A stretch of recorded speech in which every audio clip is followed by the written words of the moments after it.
Hey, bienvenue dans ma nouvelle saison, les enquêtes passages de la Baba Yaga. Ça va dépoter, vous allez voir. Mais avant que ça commence, petite annonce pour parler du Patreon. Si vous voulez toujours plus d'histoires, plus de contenu et un épisode par semaine, alors venez me soutenir sur mon Patreon. Le lien est dans la bio et sur les réseaux sociaux. Et ça va vous donner plein d'avantages.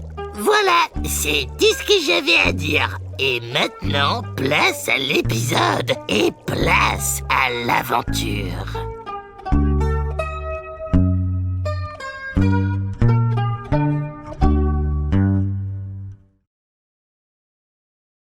Salut les fouinards! Vous voulez une autre dose de mystère et d'enquête policière? Eh ben vous êtes bien tombés.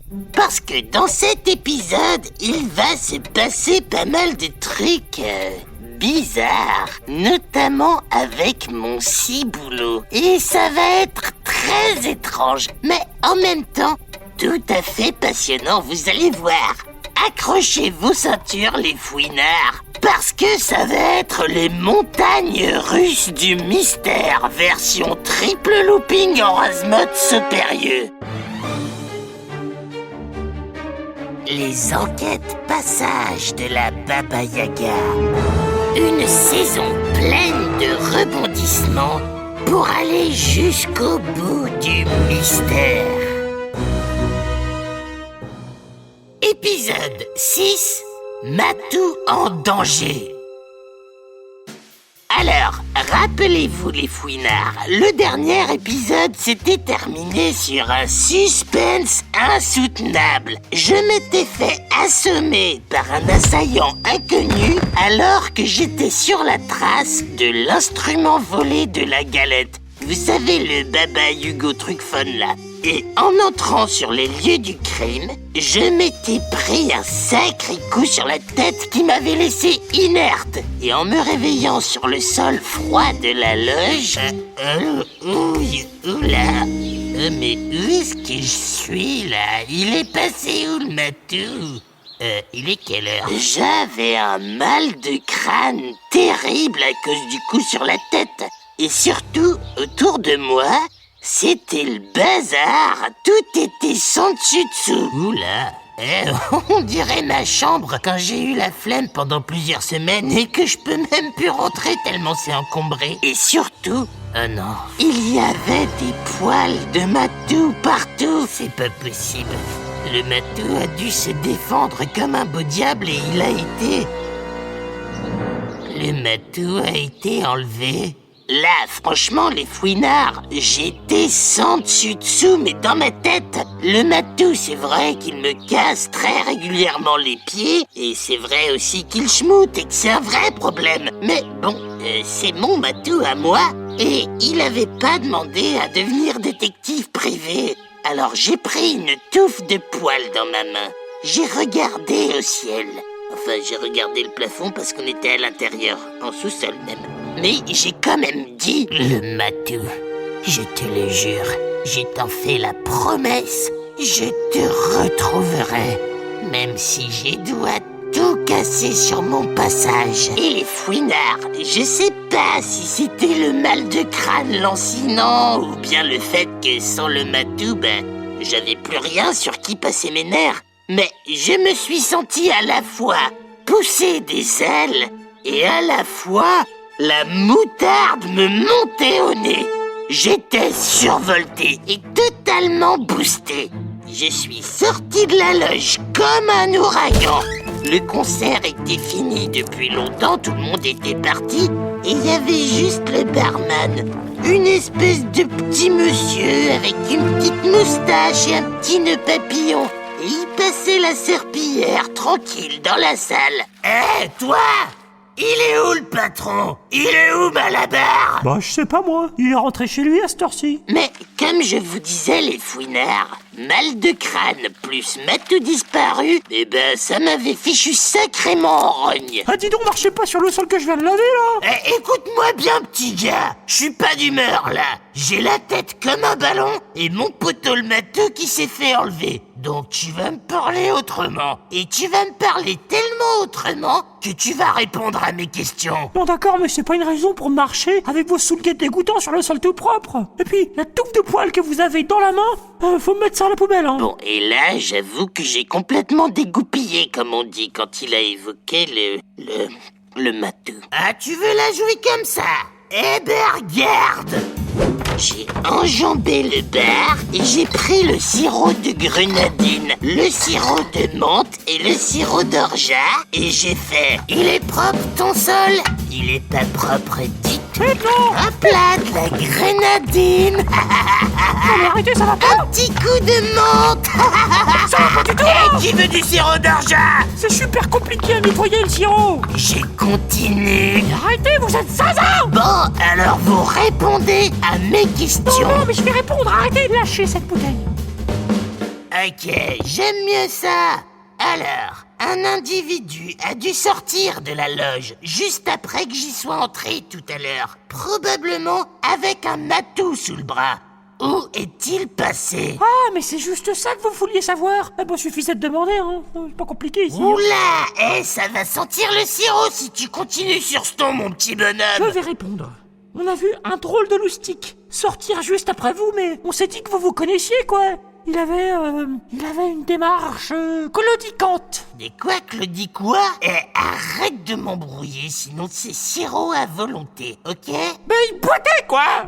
D'accord. Est-ce qu'il avait un matou dans les bras avec lui? Un matou? Non, je crois pas. Mais il avait comme un gros sac sur le dos. Et c'est pas impossible qu'il ait pu y glisser votre chat. Il y avait aussi une grosse voiture qui l'attendait devant. Malabar a noté les plaques. Ouais, il note toujours les plaques des gens un peu bizarres. Tenez, elles sont marquées là, dans ce carnet. Ouais, tu t'en sors bien. Pas un mot à qui que ce soit de notre petite conversation. Sinon, je reviens et je repeins les murs avec du jus de fraise et du jus de tomate. C'est super dur à nettoyer. Je suis sorti de la cave du jazz. Le jour s'était déjà levé et j'ai été un peu aveuglé, mais j'avais pas le temps de lambiner. Bon, j'ai le numéro de la plaque de la voiture des ravisseurs du matou et des voleurs d'instruments. J'ai plus qu'à retrouver la bagnole en question. Voyons voir. Il faut que j'appelle la poupée Beden. Alors, j'ai foncé vers une cabine téléphonique et j'ai mis une pièce dans la machine. Oh, allez, réponds! Mais là, comme par hasard, répondeur. Vous êtes bien sur la messagerie de la poupée Beden. Je mène l'enquête quelque part et je suis très occupé. Alors... C'est la bête. C'est fou comme les gens sont toujours injoignables, pile quand on a besoin d'eux. Bon, comment que je vais faire, moi? Je vais pas rester là à attendre dans cette cabine qu'il se passe quelque chose. Attends, mais je sais. Oui, les fouinards, je savais exactement qui contacter. Attends, où est-ce que j'ai mis leur numéro déjà? Je m'étonnais même de pas y avoir pensé plus tôt. Voilà, c'était Agi, Joe la balafre et Dédé le siréneur. Mes potes du Newf. Et ouais, mes deux copains de prison étaient sortis eux aussi. Et ils avaient pas oublié que je les avais pas balancés pour l'histoire de la cantine. Allô? Hey, Joe! Non, c'est Dédé? Hey, Dédé! Joe est à côté de toi! Salut, Joe, c'est Yaga. Ouais, Baba Yaga. Ouais, je sais. Ouais, pareil. C'est vrai que c'était sympa la vie en prison. Ça manque aussi une partie de cartes. Tout ça, quoi. Dites-moi, les gars, j'ai besoin d'un petit coup de pouce, là. Comment dire, j'ai un copain qui est dans le pétrin. Et j'ai une plaque de bagnole, mais faut que j'arrive à la retrouver.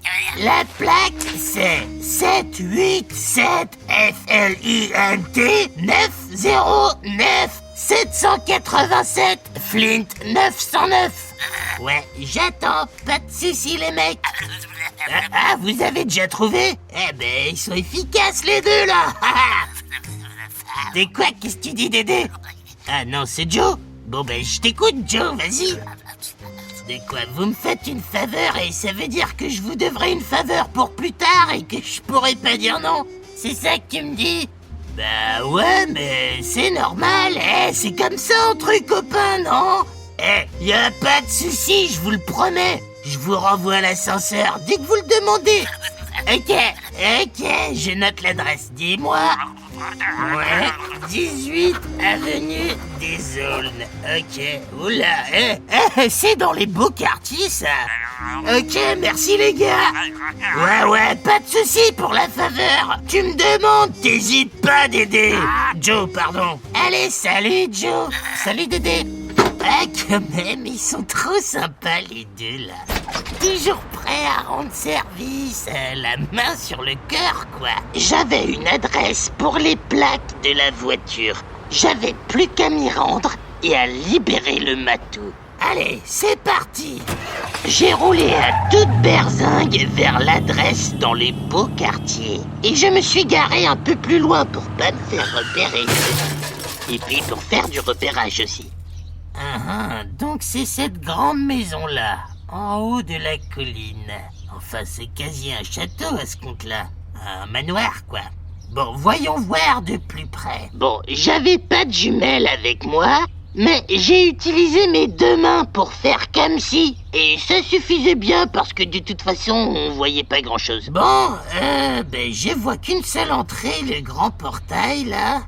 Ouais, mais si je me pointe comme ça, ils vont me canarder. Ah, mais attends. Et là, la solution m'est apparue. Eh ben voilà. Comme une évidence. Je sais comment je vais rentrer. Juste en bas de la rue, il y avait un camion de livraison frigorifiée qui déchargeait de la nourriture pour les cuisines du grand manoir. Allez, Baba Yaga, à l'action. Alors, comme une ombre...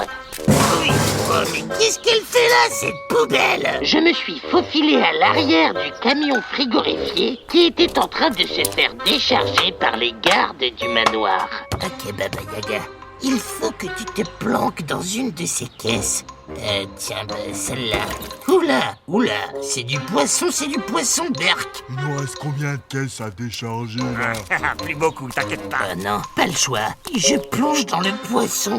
1, 2, 3. Oh. Et là, il faut s'imaginer un peu la situation.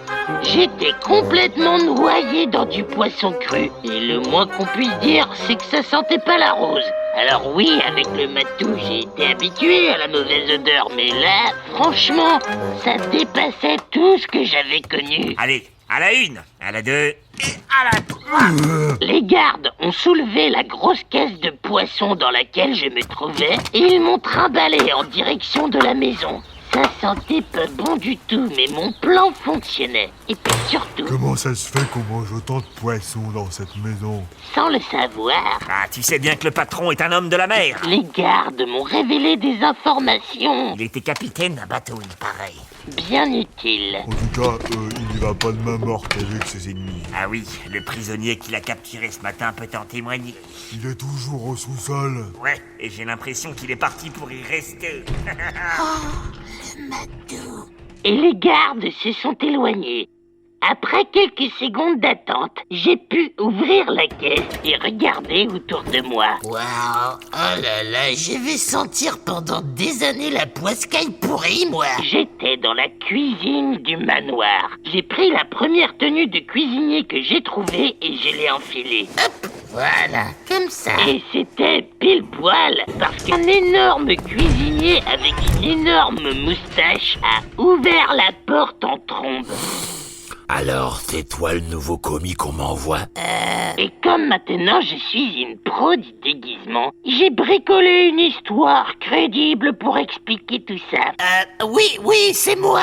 Je m'appelle Yogo, Bertrand Yogo, et c'est ma grand-mère qui m'a donné le goût de la cuisine. J'en ai rien à cirer de ta biographie. Oui. Tiens, il faut apporter ce plateau repas aux prisonniers dans la cave. Donc tu descends, et ensuite tu remontes 6 à ici des 50 kilos de pommes de terre pour toi. J'y vais tout de suite. Ça se goupillait pas trop mal tout ça. J'ai pu descendre à la cave incognito et les gardes n'osaient pas trop m'approcher vu l'odeur de poisson que je dégageais. Ah bon sang, mais quelle horreur, tu pues. Il y a même celui qui montait la garde devant la cellule qui avait l'air de pas supporter ça, mais du tout. Vas-y, donne-lui à manger au prisonnier. Je me sens pas très bien. Je vais prendre l'air. Ah ben, il est parti. Hé, je dois vraiment schmouter de fou pour l'avoir rendu malade comme ça. C'est ce que le matou doit vivre au quotidien. Bon, d'ailleurs, il est temps d'aller le sauver. Le matou, c'est moi, c'est la Baba Yaga. Je suis là pour te sauver, j'arrive. Et j'ai poussé la lourde porte en fer. Mais quand elle s'est ouverte en grand... J'étais complètement choqué, les fouinards. C'était pas du tout ce à quoi je m'attendais. Tout ce que je croyais allait être remis en question. Mais quoi? Mais je comprends pas là. En effet, les fouinards, devant mes yeux, dans cette cellule, il y avait... C'est pas possible. Attendez 2 secondes, les fouinards. Est-ce que ce serait pas le bon moment pour faire une petite pause? Enfin, je veux dire pour mettre fin à l'épisode sur un moment de suspense incroyable. Ouais, je crois que ça va claquer si je fais ça. Et puis comme c'est une sacrée surprise, je voudrais pas la gâcher comme ça en allant trop vite. Alors on va s'arrêter là. Profitez bien de cette attente, les fouinards. Ça fait partie du plaisir de lire des romans policiers. On se retrouve très bientôt pour la suite d'un mystère qui n'en finit pas de s'en mêler et de se démêler tout en même temps. À la semaine pro. Et d'ici là, surveillez bien votre matou, qu'il ne se fasse pas kidnapper comme les miens.